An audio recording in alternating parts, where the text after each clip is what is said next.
would pass overhead.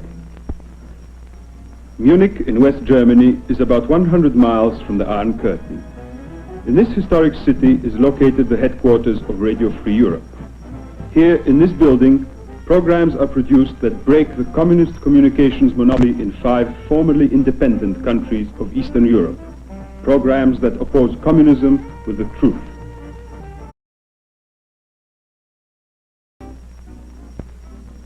This map shows Radio Free Europe's target countries: Bulgaria, Romania, Hungary, Czechoslovakia and Poland, a total of 80 million people who lost their freedom after World War II. I and my colleagues are exiles from communism. There are almost 500 exiles working for RFE: editors, actors, announcers, researchers, monitors. My job is newscasting, reading the news in my native language, Polish.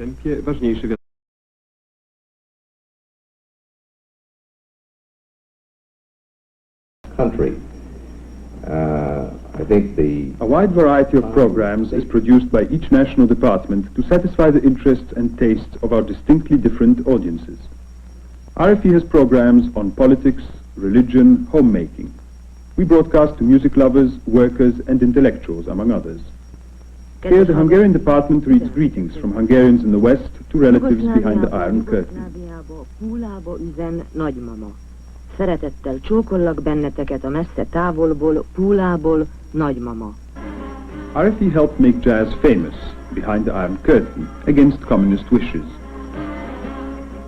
A német Alizés ellen Kessler énekelt. A gitáros amerikai fiú Dwayne Eddy következik, Lonely Boy, Lonely Guitar, magányos fiú, magányos gitár.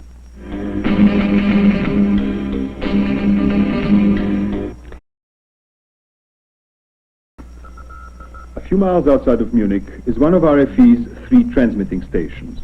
Altogether, there are 31 transmitters with a total power of over 2 million watts.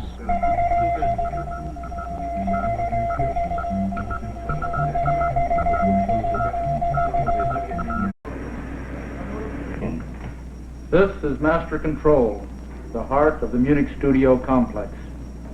From this panel, programs from 17 local studios and from reporters in the field are brought into the Master Control console. Here the programs are controlled by the operators for level and quality and dispatched through the outgoing switch panel to RFE shortwave and medium wave broadcasting stations in Germany and Portugal. As jamming is concerned, Radio Free Europe certainly is jammed. In fact, the communists spend well over $100 million a year for the purpose of jamming out Western broadcasts. But Radio Free Europe can combat this massive interference in several ways.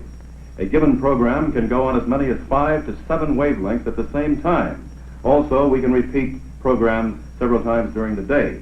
In addition to this, our transmitter location in Portugal gives us a great advantage over the communist jammers.